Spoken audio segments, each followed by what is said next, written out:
चिट्ठिया में चिट्ठी लिखी भेजी राजा दशरथ जी दे में जनक जी के हाथ, दे में जनक जी के हाथ।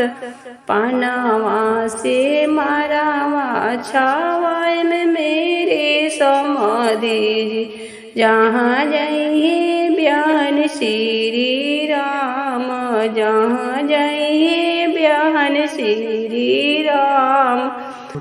इतना वचन जब सुनेली सुंदर बेटी, माहे मैरवा भैली खार, माहे मैरवा भैली खार।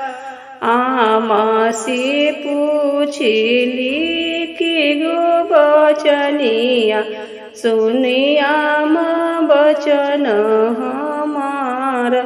जेकर ही आमा धन दौलत नाही, ओकर दिया रही है कुंवार, ओकर दिया रही है कुंवार।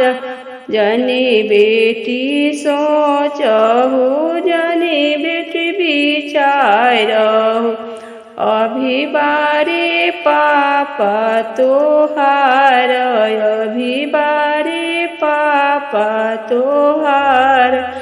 देशवा विदेशवा से पनवा मंगाई है, पनवा से मरवा छवाई, पनवा से मरवा छवाई। चिट्ठिया में चिट्ठी लिखी भेजी राजा दशरथ जी, दे न जनक जी के हाथ, दे न जनक जी के हाथ।